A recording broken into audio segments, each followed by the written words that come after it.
Okay, hi everybody. We are on DAF 145, and we're going off the statement of Shemuel, who said in the previous DAF that if you squeeze grapes into food, then that juice is considered like food, and therefore it's permitted on Shabbat. But if you squeeze the grapes into an empty vessel, then that is separating one thing from another, food from liquid, and that's considered liquid and prohibited. So that's what we're going to focus on at the beginning today. This mashkeh bal ochalin ochelhu, liquid that comes from solid is considered solid, is considered food when it's mixed in, when it goes directly into food. And so we start with Aramara Rabbi Yirmiyah, Ketana'eh. This halacha is actually, although we just said it in the name of Shemuel, is actually subject to a machloket already before him by Tanaim.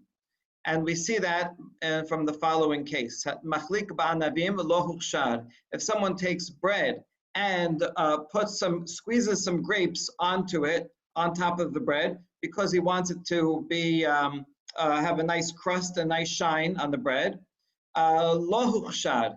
That does not make it susceptible to tum'ah. As we know, in order for something to receive tum'ah, it has to first get wet. And so it has to get wet with a liquid, with something that is a beverage. And so here, according to the first opinion, this is not really a beverage because it's just putting a glass on the bread. So lo huchshad. Rabbi Yehuda omer huchshad. Rabbi Yehuda thinks it is like a beverage, and therefore it does make it susceptible to tum'ah. So what's the argument, the essence of the argument? It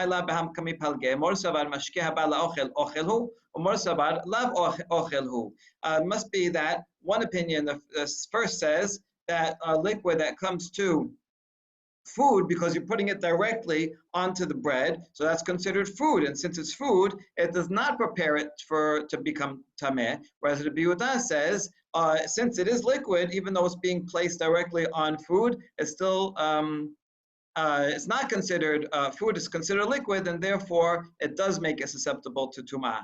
And so this would be a fitting explanation for this case. However, we reject that. We're going to find two other explanations. No, in fact, everyone can agree with Shemuel that food that comes, that liquid that comes to food, I'm sorry, disagree with Shemuel. That liquid that comes onto food is not like food, and it's like liquid. And here, actually, what they're arguing about in the case of the bread is if a liquid is going to be destroyed, is it still considered liquid or not? In other words, since in this case I'm putting it on the bread, but it's going to go in the oven, it's going to get burnt, it's going to evaporate. It's not going to remain liquid. So what's the status? And so that's what's at stake here. The first opinion says it is liquid, and therefore it makes it huchshad.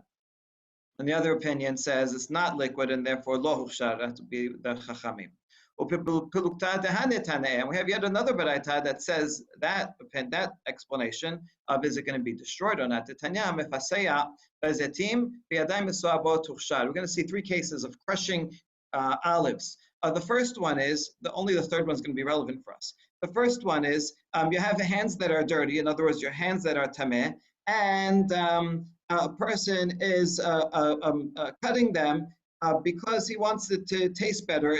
When the oil gets on top of them, tastes better. So he wants it there. So huchshad, that's considered liquid, and those are prepared to receive tumah if something tameh touches them.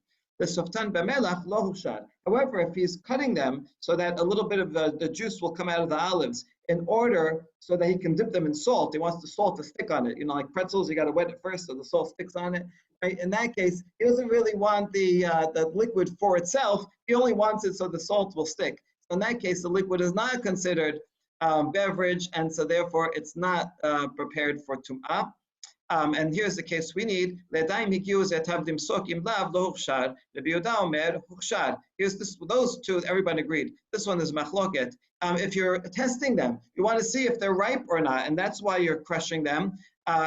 So according to the First the Tanakama, lo hukshar, Yehuda says hukshar. Well, what's the essence of their controversy? Ma'ila b'hakami palged, the morsavar mashkeh omed le'ibud, mashkehu, morsavar lav mashkehu. In this case, it's going to be thrown out. You're not keeping this liquid. You're only taking it to test it out, but you're going to destroy it. And so one opinion says it is still considered liquid, therefore hushad, that would be the biuda. And the other opinion says lav mashkehu. And so we see that in this case and the case regarding bread, both have in common that the question is, if it's going to be, the liquid is going to be destroyed, is it considered a beverage or not?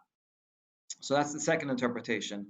And now we have yet another one. Amar Rav Huna bereded of Yeshua hanetana ebe mashke omed leibud pelige v'anach tanae b'mashke omed lesachsecho kami palge. This is, I agree with that interpretation regarding the olives. However, the case regarding the bread, they're arguing on a different principle. The principle is, if liquid is there for shining, right? You're shining the bread and making it glossier. Is that considered liquid or not? In other words, it's a different issue than the issue here regarding the olives, and don't combine them.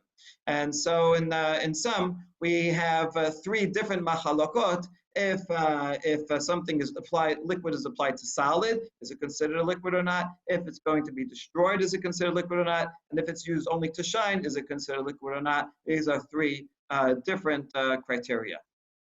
Okay, good. Now we have, going back to that statement of Shemuel, we have a little bit of a longer version in the name of Rav. Amar Rabbi Zera, Amar Rabbi Chia, Abar Asher Amar Rav. Sochet Adam eshkol shel anavim letocha kedera, aval lo letocha ke'ara. You're allowed to squeeze a cluster of grapes on Shabbat into a kedera, right, into a bowl that has food in it, but not ke'ara, not into an empty bowl. Right, because this is going into food and this is going into liquid. That's exactly the same words we saw earlier from Shemuel, and this is in the name of Rav. But now he adds another case. If you're going to squeeze a fish for its brine, because you might keep a fish in brine to stay good, and now you're going to squeeze it out, not because you want to eat the fish, but rather because you want the brine for whatever reason. You're squeezing it out. Even into an empty bowl, it's okay. We see it's different from a grape, because a grape, that liquid is part of the grape, right? It grows together. But here the brine was added. It's not an essential part of the fish, so it's not quite as much separating. The fish and the brine are already two different things. So that's what this statement adds. And now we're going to have some discussion on who actually said the statement. Here it's quoted in the name of Rav, but some other rabbis quoted it in the name of Shemuel, and because of that, that led them to a contradiction. We're going to end up concluding that, in fact, that Rav said it, and so that we won't have a contradiction. So let's see. Yetev Rav Dimi v'ka'amar la lehashema'ata. Right. So Rav Dimi was repeating the statement that we just said in the name of Rav. Amar le'abaye Rav Dimi atun mishemeh derav matnitun v'la kashya lechu. Anan mishemeh de Shemuel matnitan la. And he says, you heard this and teach us, transmit it in the name of Rav, and therefore you don't have any problems. But we heard this statement in the name of Shemuel, and we have a question on it. We have a contradiction. Mi amar Shemuel dag letziro afilu tocha ke'ara. Can Shemuel really have said this? That if you squeeze a fish because you want to get the brine, that's okay. Aitmar kevashim shesechatan. Amar Rav legufan mutar lememehen patur aval asur. Ushlakut lakot ben legufan ben lememehen mutar. Okay, we have a similar case now of pickles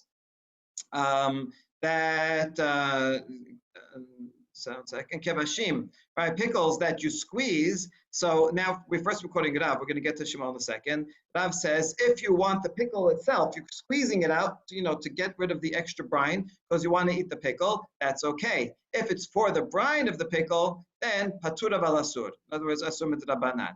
If it's boiled vegetables, right? So again, if you're squeezing it out, whether it's because you want to eat the vegetable, you want it to be more dry, or because you want the actual juice itself, ben de gufan b'mehen mutad, that's okay in either case. That's the opinion of Rav.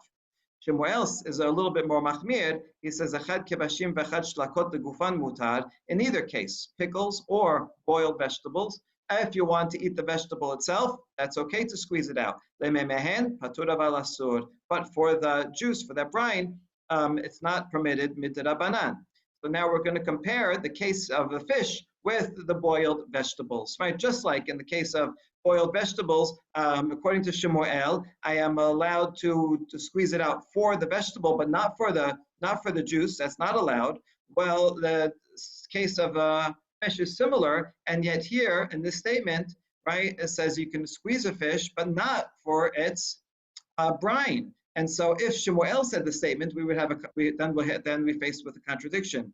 Regarding fish, the statement says it's permitted, and regarding boiled vegetables, it's not permitted.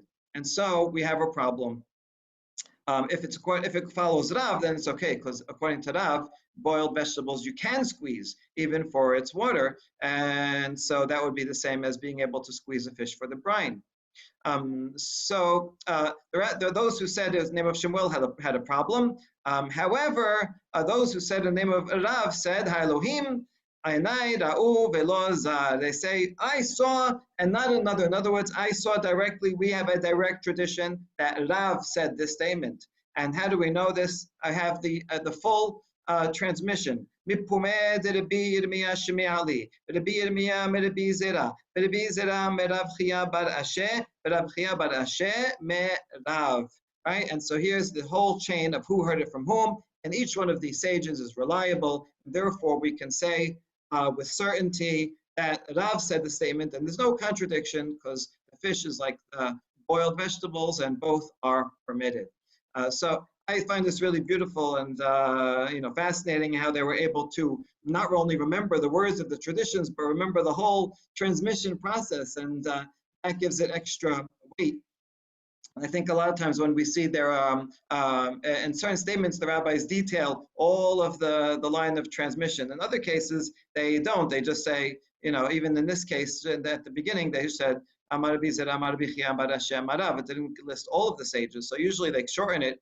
But when they do give a longer version of all the names, it means they really want to emphasize the authenticity of it. And even when they don't always quote every single name, they do actually, when you ask them, remember the names of exactly who said it. And that's a way of authenticating the traditions. Okay, so we did resolve that. However, we want to go back and discuss that a little further. So that's what the word gufa means. So we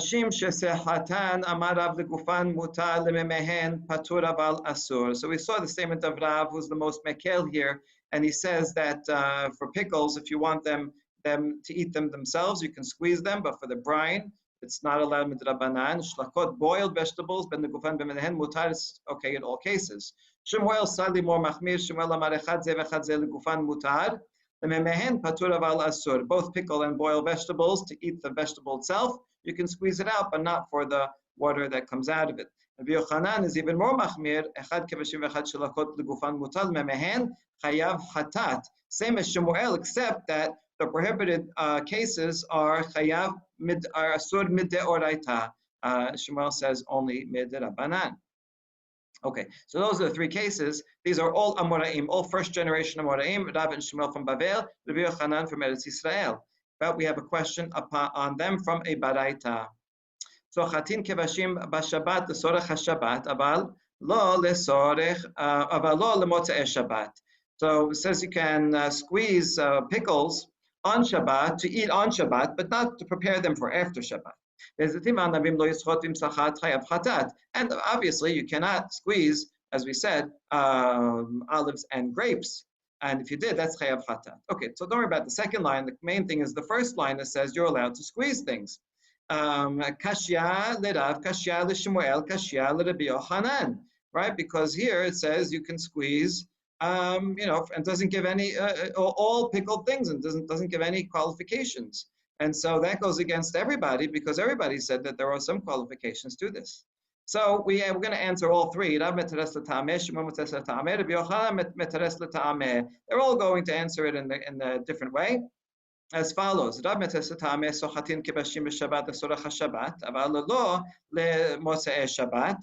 an exact quote from the Baraita. And now he asks, what is this Baraita talking about? What case? Not all cases. Only legufan, only to eat the pickle itself. But not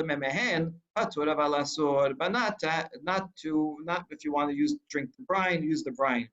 Okay, so that's why we're just limiting it to a certain case. Ushlakot, if it's boiled vegetables, then ben mehen mutar. So in other words, he can agree with the baraita. He's only limiting it to pickles and only if you're eating it for itself.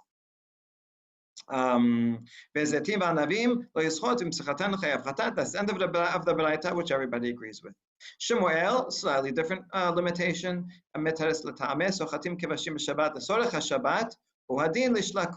he's going to say that when the baraita says you're allowed to squeeze pickles, it's talking about not only pickles but also boiled vegetables. But in what case? This whole baraita was also only talking about when you want to eat them themselves. But not the baraita was not saying that you're allowed to have it for its brine. That would not be allowed. And the same ending is everybody agrees with the ending. And Rabbi Yochanan is going to be very similar to Shemuel, except regarding the level of punishment. That's the exact same words as the baraita. So it does include also boiled vegetables and pickles, but only if you want to eat it itself.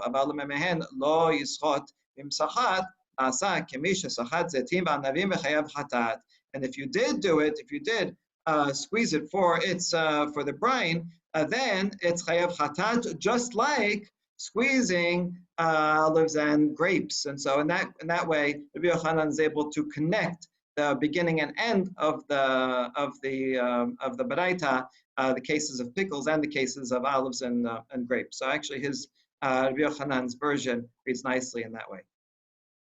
Amar Rabbi Chia bar Ashi amarav, Devar Torah eno chayav ela al derisat zetim v'anavim bilvad.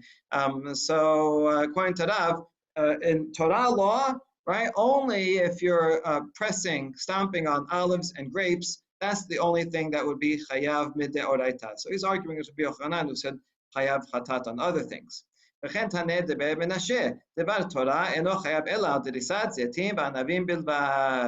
interesting because I think they did used to stomp on grapes with their feet, perhaps olives too, and that is actually quite similar to the method of threshing. And also they would step on the grain or have the animal step on the grain on boards. So then perhaps that's why that's the source of that squeezing is a tolada of threshing. So we have the Ben Menashe agreed and said the same thing. And this statement of Ben Menashe adds another halacha, not related, that says, Ve'en ayed mipi ayed kasher ela le'edut isha bilbad. Hearsay evidence, right? A witness that comes and says, I didn't see it, but I heard from someone else who saw this murder or something else. We don't trust hearsay evidence, except for edut isha. If a woman's husband is suspected that he died, and we don't have proof, we don't have evidence, but someone comes and says, this person told me he saw the man die, then we trust that in order to allow her to remarry. So we want to be lenient in allowing a woman not to be chained as an aguna, and therefore we trust hearsay testimony, but only in that case, not in other cases. Okay, not related to olives, but happens to be he said that. But now that we mentioned this halacha, we'll analyze it a bit further. What about as testimony for a firstborn animal? Halacha is that a firstborn animal has to be given to a kohen, and if it is supposed to be sacrificed, if it's a perfect animal. However, if it has a mum, right? If it has some kind of blemish in its eye in a different place, different blemishes, then it cannot be sacrificed. So the kohen can eat it, can benefit from the animal himself. Now we had a problem with this law because there were some kohanim who were dishonest, and they were suspected that they would add a blemish themselves, which is not permitted. They would blemish the animal on purpose and then say, "Oh, look, I can't sacrifice it," in order that they can consume the animal. So in all cases of bechor, we don't rely on the word of the kohen, but rather we need testimony. We need someone to come and say, "Oh, I saw the animal tripped, and got stuck in a thorn, and it got injured. And so then, and only then, do we allow the kohen to consume the firstborn animal. So how about hearsay testimony? Is that good enough for bechor? Rav Ameh asir, Rav Aseh share. Machloket Amoraim, one says prohibited, and one says yes, you can use that kind of hearsay testimony. Amale Rav Ameh Rav Aseh. Rav Ameh who says it's not allowed says to Rav Aseh who says it is allowed. We have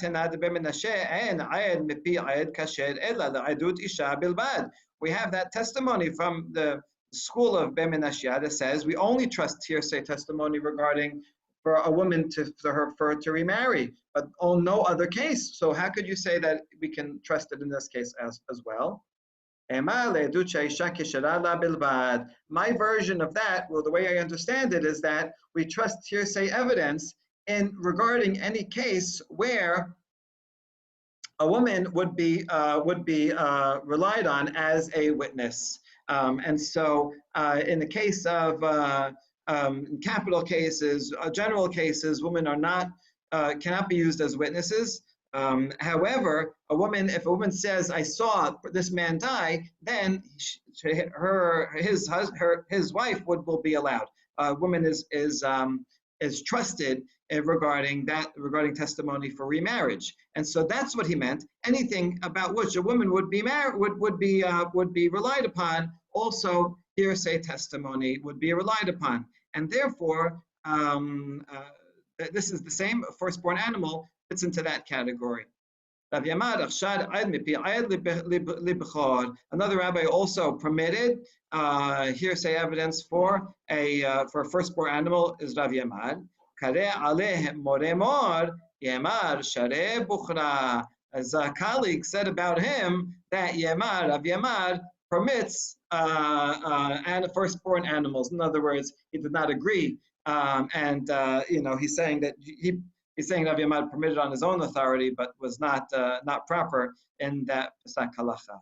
And then the Hilchata Aed Mipi Aed Kasher LeBechor. But in fact, the halacha is like Rav Yamad and is like Rav Asi, and so hearsay evidence and testimony of woman is allowed in that case. Okay, last item in that Mishnah is halot devash. We saw that honeycomb, if it was removed from before Shabbat and started flowing before Shabbat, and then some more honey flows from it on Shabbat, that is permitted according to Rabbi Eliezer. So similar to a case of fruit, squeezing your fruit. In this case, it's honey coming from the honeycomb. So we have a little story. Matanita bide. Rav Hoshaya, when he came from the city of Nehardea and Bavel, he also learned the tradition that he was taught there, and he brought it with him. And the tradition was Zatim v'anavim sherisekan me'erev Shabbat v'yasu me'asman asurin. Rabbi Elazar, Rabbi Shimon matirin. That olives and grapes, if you crushed them before Shabbat, and now they continue, the juice is still coming, you didn't crush them totally, and more juice is coming out on Shabbat. If they came out on their own, so the first opinion says Asurin. However, these two sages, Rabbi Elazar and Rabbi Shimon, say it's okay. Okay, so that's the tradition he brought. Amar Rav Yosef, Gavra Yetera Talish Me'ainan. Rav Yosef says, what's the big chidush? You're coming and says, oh, I learned this great tradition. What did you add? You added that, okay, one more sage, and now we know, okay, the Shimon says this. I mean, we already knew from our Mishnah that Rabbi Eliezer said it was permitted. So what's the big chidush here? Oh, actually, we can learn a lot from this new tradition. Hatamhu demekara uchlal basof uchla, אבל אחד דמקרא אוכלה בסוף משקה אמלה כמשמע לן. If I only had our Mishnah, I would only know that honey, where it's food from food, right? That's why it's allowed. But in this case, where it's liquid coming from food, I would not know that this was the law, because it's a bigger chidush to say that liquid that comes from food is permitted. But in this case, because it came out on its own and was not squeezed out on purpose, these two sages permit in this case. And so this is in fact an important chidush, not because of the sages that said it, but because it's a new case that's different from the Mishnah's case. Okay, now we get to the next Mishnah. If something was in hot water before Shabbat, you can put it again in hot water on Shabbat. This is a very important principle that we use all the time, right? If something is cooked before Shabbat, we heat it up on Shabbat because we say, en bishul, achar bishul. Something's cooked already, and it can't get recooked. It's cooked, you can heat it up. And so this is applying it to boiling and putting in hot water. However, if it was not boiled before Shabbat, then the most you can do is just wash it with hot water on Shabbat. Right? Just a quick wash would not be enough to actually cook it, but that's permitted. You can do this from a kli sheni, but not from a kli rishon, because even from a kli rishon, it might cook it. But anyway, the Mishnah does not make that distinction, so I don't know if that's the pshat of the Mishnah.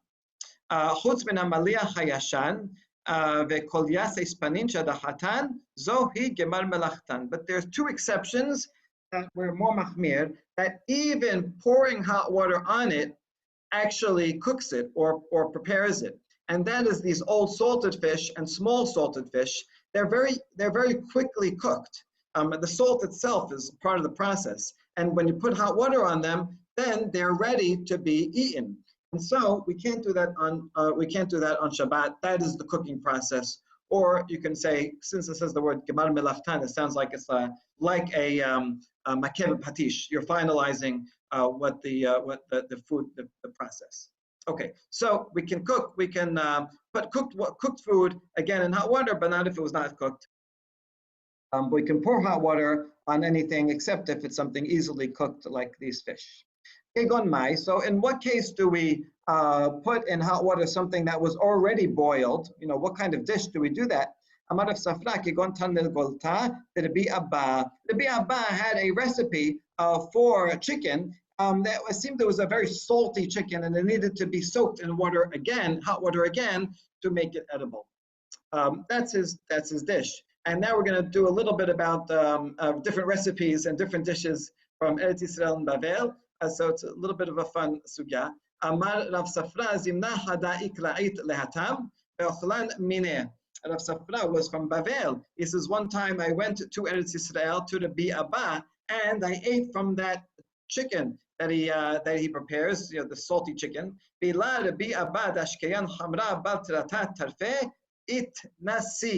if not that he gave me 3-year-old wine to drink, I would have vomited his dish. That's how disgusting his chicken was. Okay, so he did not like this salty chicken dish. Now that we made fun of a dish from Eretz Yisrael, we're going to make fun of a dish from Bavel. Rabbi Yochanan would spit at just thinking about this kutach dish. Kutach is a Persian word, means milk or buttermilk. This was like a very sour cream or yogurt that would ferment with wheat for a month, for a long time. So it was kind of like, I don't know, blue cheese or in a liquid form. So it was very, very strong, and Rabbi Yochanan is making fun of it. Amar Rav Yosef, v'lirok anan metano glad Rabbi Abba. Oh, you think our food is bad? Well, I would spit at even thinking about Rabbi Abba's salty chicken dish. Ve'od amar Rav Gaza from Bavel. Zimna hada ikla'it lehatam. This is one time I went to Eretz Yisrael. Abdit kutach de bablae, and I prepared this Babylonian kutach milk dish. And all the sick people in Eretz Yisrael kept asking me for it because they wanted it. It was so good. So you see, our food in Bavel is like, even in Eretz Yisrael, our food is better. All right, good. I think I'd rather not eat any of those dishes. So anything that was not cooked in water, you cannot rinse with hot water. Sorry, anything was not cooked in hot water. You can rinse in hot water. Hediach mai. And what if you did do it, right? If you did put hot water, what would be the halacha if you did put it in hot water? Amar Rav Yosef, hediach chayav chatat. If you rinsed it with hot water when you were not allowed to, then it's chayav mideoraita. אמר מור בלית רבינה, אפנה נמת הנהנה, חוץ ממלך ישם כלס פנים, שהדחתן לא זוהי גמר מלאכתן, שמאמינה. Right? And so we can in fact learn this from the Baraita, from the Mishnah itself, that says you cannot put the fish, these salty fish, and you cannot wash them with hot water because you're finishing them. And so we can infer from this that it would be chayav hatat if one did it. All right, and now we have another fun story. I hope everybody's awake for this. Okay,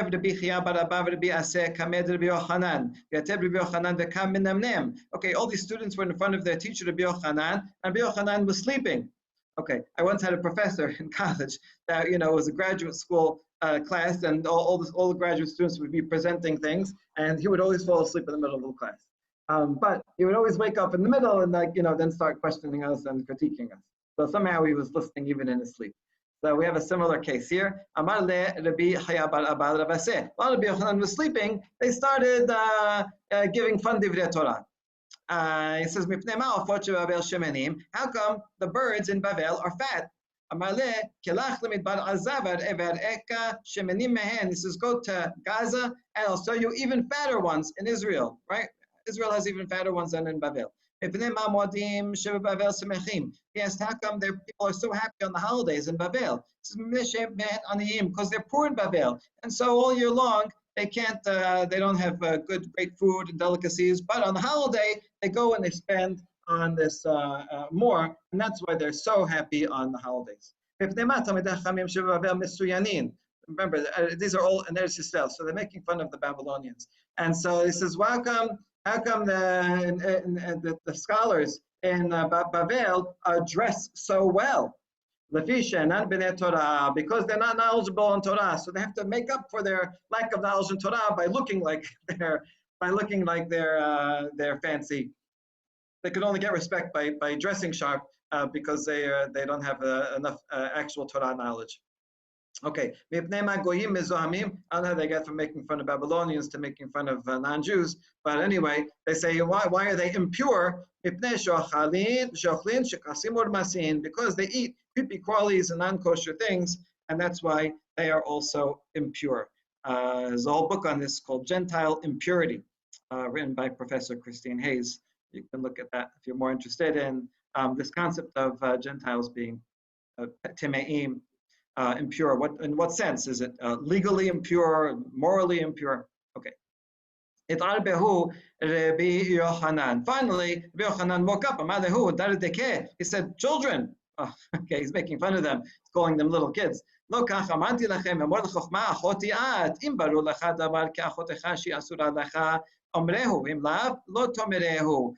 the pasuk says, tell wisdom you are my sister. Which means wisdom should be as familiar to you as your sister. If something is clear to you, like your sister, that your sister is prohibited to you, then say it. But if it's not so clear to you, don't say it. And so, you guys, you're just making up crazy answers from top of your head, but better not to say anything at all than to say these kinds of conjectures. So the students told Rabbi Yochanan, so please, master, enlighten us, tell us some of the answers. How come there's fat birds in Bavel?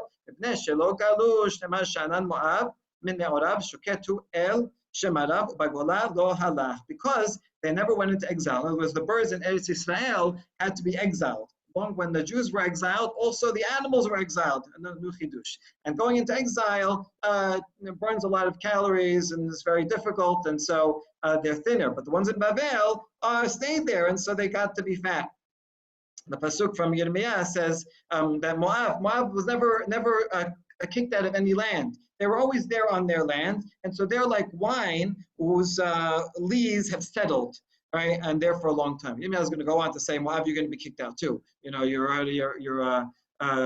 too much sitting on your lees. I think that's an expression in English, even, right? You're too comfortable, and you're going to go into exile. But anyway, the birds always stayed around the Babel, and that's why they get fat. And how do you know that the birds from Eretz Yisrael were exiled? תניא רבי יהודה אומר 52 שנה לא עבר איש ביהודה, שנאמר על ההרים יישא בכי בניהי, מעוף השמיים עד בהמה נדדו הלכו, בהמה בגימטריה 50 ותרתן הבו. Okay, so we learn from this pasuk. It says that, I'll show you the actual pasuk. I'm going to weep and wail for the pastures in the wilderness of dirge. They let no man pass through, no sound. Birds of the sky and beasts have all fled and are gone. So there you go. It's a pasuk that says that the birds have gone. We learn a side point that the word behema is gematria 52. And so we learn from there that no one passed through Judea for 52 years. That's interesting because we know that between the first and second Beit HaMikdash was 70 years. Right? However, the truth is that the exile of people itself was shorter than that because Cyrus the Great told people they can come back in 539, which was 20 years before the second Beit HaMikdash was built. And so depending on when you count the exile from, there were several exiles, 597, Galut Joachim, 586, Galut of Sidkiah, and there probably were other exiles in the middle. So one's a little more than 52, one's a little less than 52, but there is some historical basis for this, that the amount of time that the exile of the people happened was actually less than 70 years, something more like 52 years. Okay, good. Amar Rabbi Yaakov, Amar Rabbi Yochanan, Kulan Chazru, Chutz me Kol Yasa Ispanin. We get back to that fish. Remember that fish that we talked about before that is salted? This is all the animals and the fish and the birds. They all came back except for this one. Amar Rav Hane med Mazre de Babel mehaderi maya la'ain aitam. V'hai kevan de la sharer shidre la'maseh salik. There are these underground watercourses that travel from Babel back to Eretz Yisrael, and all the fish were able to return to Eretz Yisrael through these aquifers. However, this fish does not have a strong spine, and so therefore would not be able to swim upstream through them, and so that's why it did not come back. Okay, it's really interesting, I think, how we went kind of far off into this Agadah about various questions, but this fish, which I mentioned in the Mishnah, somehow makes its way and comes up again here. Okay, almost done. 2 more paragraphs. So what's the real reason that in Bavel they're happy? We said, the students said the reason is because they're poor all year long, and only on the holiday do they spend money on good food. But he said, Rabbi Yochanan says,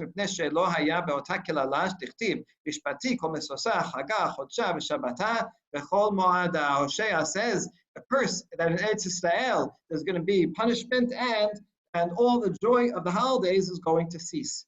That curse was given to Eretz Yisrael, but not Bavel, so that's why the holidays in Bavel are happier. We just read this haftarah, right? Your moons, your festivals, God says, are burden to me. He doesn't want all the sacrifices because the people are hypocrites coming to the Beit HaMikdash. So God says, they're weary, they're burden to me. What does that mean? That's not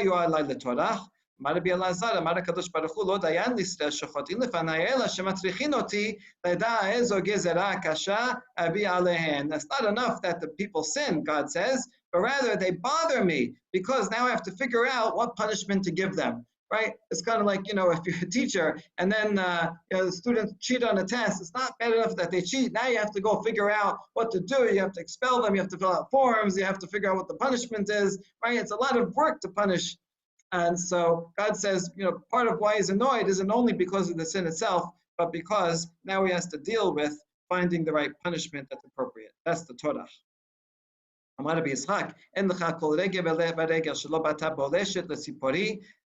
So another reason why the holidays were not so happy in Eretz Yisrael is because there's not one holiday that the tax collectors did not come. They come on the holiday and then it ruins everybody's mood. אמר רבי חנינא אין לך כל רגע ורגע שלא בא לטבריה הגמון וקומטון ובעל זמורה. No holiday on which the hegmon, konton, hegmon is a Greek word, komton is a Latin word to mean a ruler and his companions. Obal Zimora, and a branch bearer. Here we have a picture that these soldiers would come with branches, and they were like to hit people or whip them if they didn't, if they were not in line, if they didn't pay their taxes, kind of like, carrying their batons. And so they always came and they ruined the holiday spirit. And lastly, why are the sages in Eretz Yisrael always well dressed? Because it's not their place. In other words, it's not their native land, right? They're immigrants to there. Right? There's a popular saying,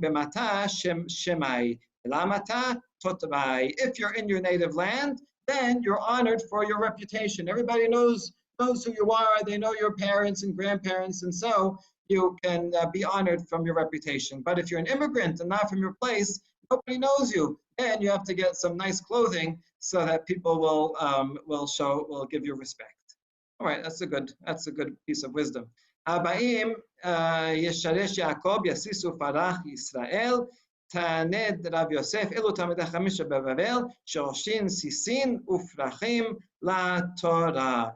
Praising the sages of Bavel. We just said some negative things. It says in the days to come, Yaakov will take root. Israel would bud and blossom. What is this referring to? Torah scholars who add buds and blossoms for the Torah, that they beautify the Torah, they give further explanations and halachot and agadot, and that way beautify Torah. So although we have this long agadah quoted in Talmud Bavli from Rabbi Yochanan and the students that are making fun of the Babylonians, we make sure to add a statement from Rav Yosef, who says wonderful, nice things about the sages in Bavel. Baruch Adonai L'olam, Amen ve'amen.